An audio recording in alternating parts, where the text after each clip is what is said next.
Greetings, ladies and gentlemen, and welcome to this latest edition of Tales from Outer Space, where I take stories from across the internet and read them for your entertainment. This particular story is called Eviction Notice, written by Majestic Teach 6677. What is your problem, you insignificant wretch? An elder Cabrix yelled at the obvious youngling. Why can't you get anything right? The child simply stared up at the adult with fear and confusion. The adult raised their right main pincer to strike the little one. Hey! Alex Dubois yelled out, enraged by the behavior. What on earth is wrong with you? Her husband Adam snarled at the older Zeno. You should never hit a child. Oh, the Kalbazik sneered in response. And how do you expect an incapable trut to learn to do better without appropriate correction?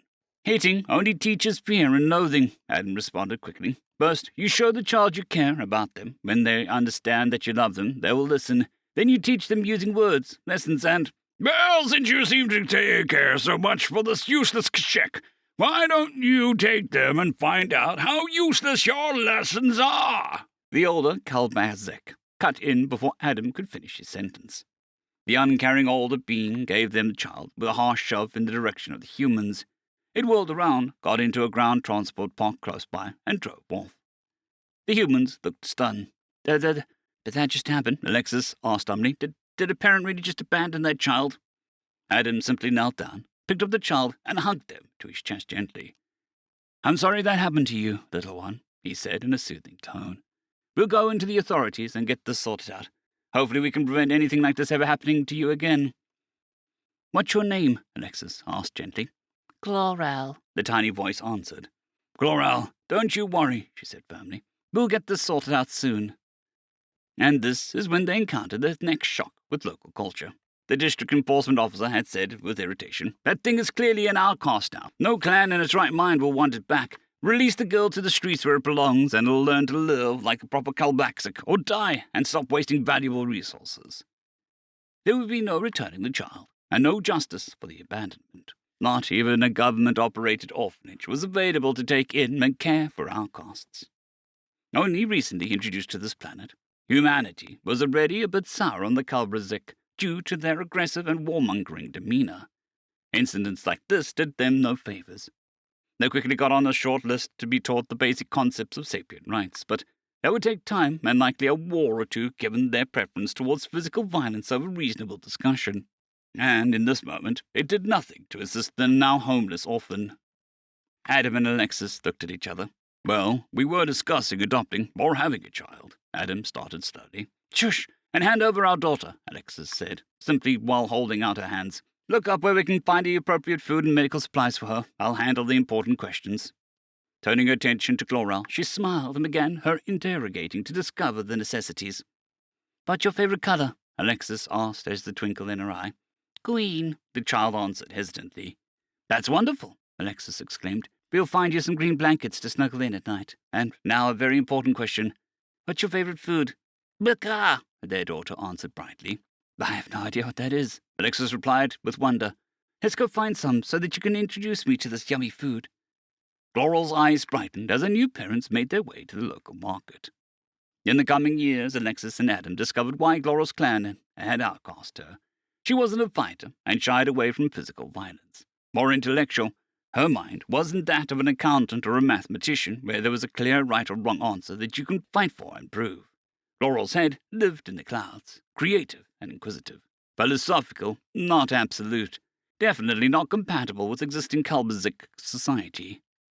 In school, her teachers would often describe her as stubborn and frustrating, unwilling to pay attention in class except for subjects that interested her.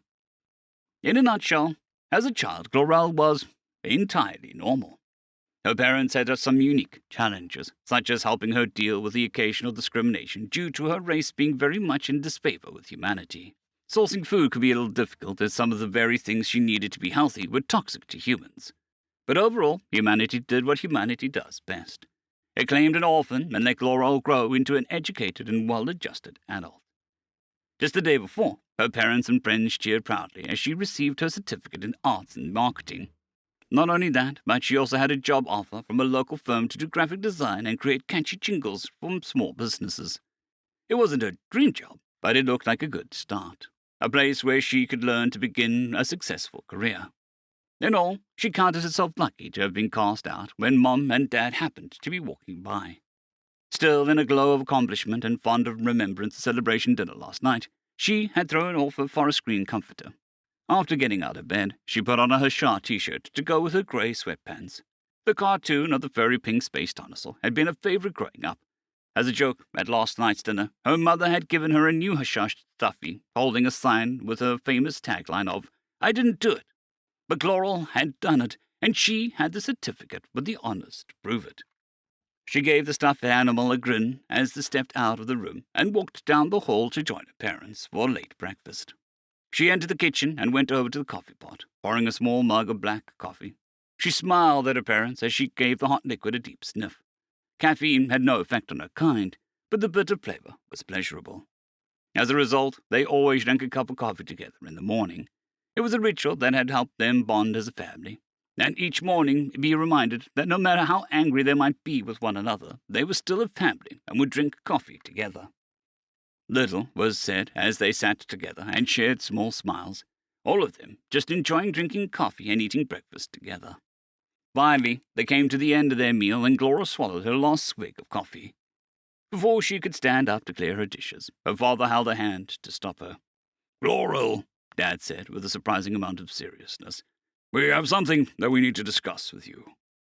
Her mother then reached out and pulled out a set of papers from a folder that had been sitting next to her the entire meal.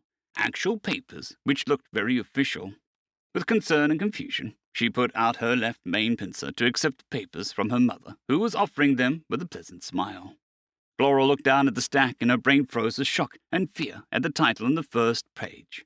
Notice of Eviction. "What?" she blurted out as she stared wildly, first at her father, then her mother. "What is this? How could you?" Her entire body started to shake with anger. Now, her mother said with an irritated look. "It's not like that." "Then what is it like?" Laurel spat back. "Dearest daughter, we love you," her father responded quickly. "But you've finished school, and you have a job.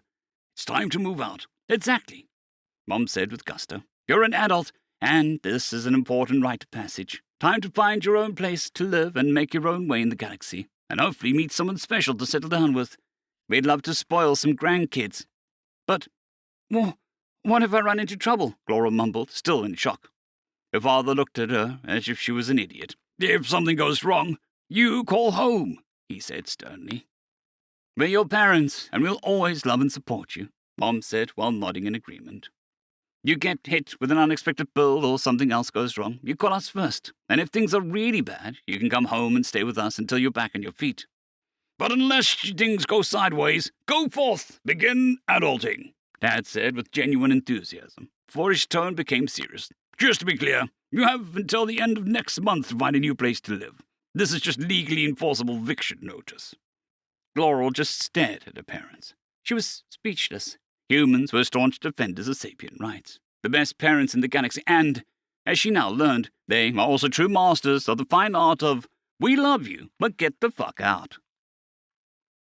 "It could be worse," her friend Chris said later that day when he got coffee. "My mom put up a countdown calendar, keeping track of the days left until she can turn my bedroom into a crafting room.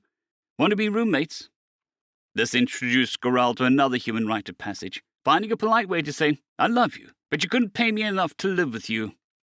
Instead, she simply grumbled, "Fuck adulting."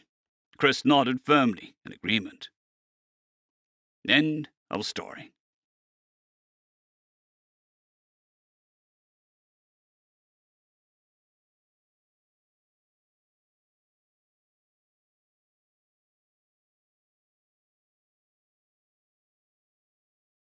I'd greatly like to thank our Tier 5 channel members, Caspar Arnholtz, John Creighton, Manatharia, 050, Dragzoon WRE, and Elijah Silvercross.